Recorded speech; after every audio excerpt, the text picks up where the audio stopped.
সরকার জবাব দাও, অবিলম্বে মার্কিন দূতাবাস ভেঙে দাও, পুড়িয়ে দাও, অবিলম্বে মার্কিন দূতাবাস জ্বালিয়ে দাও, পুড়িয়ে দাও। আমাদের সংগ্রাম, আমাদের সংগ্রাম পশ্চিমবাংলার বিভিন্ন মুসলিম সংগঠনের ডাকে এই আন্দোলন সফল করুন।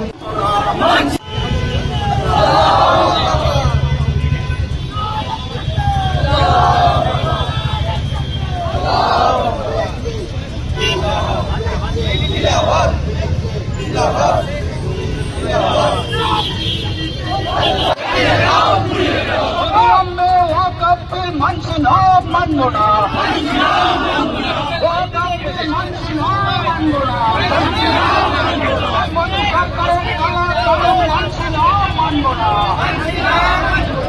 সরকারের কারণ জ্বালিয়ে দাও, পুড়িয়ে দাও।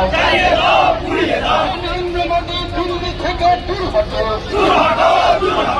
নরেন্দ্র মোদী দিল্লি থেকে দূর হতো, কালো হাত ভেঙে দাও, পুড়িয়ে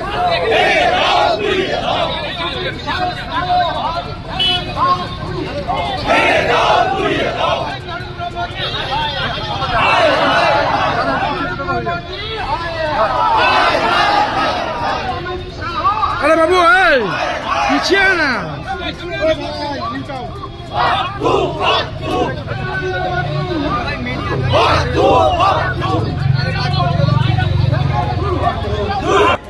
মুসলমানদের ওয়াকফ সম্পত্তির বিরুদ্ধে কথা বলছেন।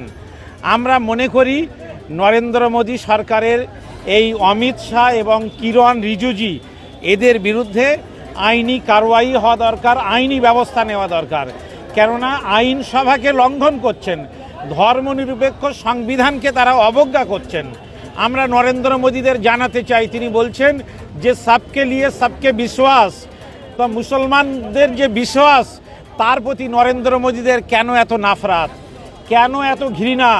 আমরা দেখতে পাচ্ছি নরেন্দ্র মোদীরা এই 10-11 বছরের দেশ শাসনের ক্ষেত্রে তারা সাধারণ মানুষের উন্নয়নের ক্ষেত্রে ব্যর্থ, বেকারদের চাকরি দেওয়ার ক্ষেত্রে ব্যর্থ, চীনের কাছ থেকে জমি ছিনিয়ে নিয়ে বর্ডারের নিরাপত্তা দিতে ব্যর্থ।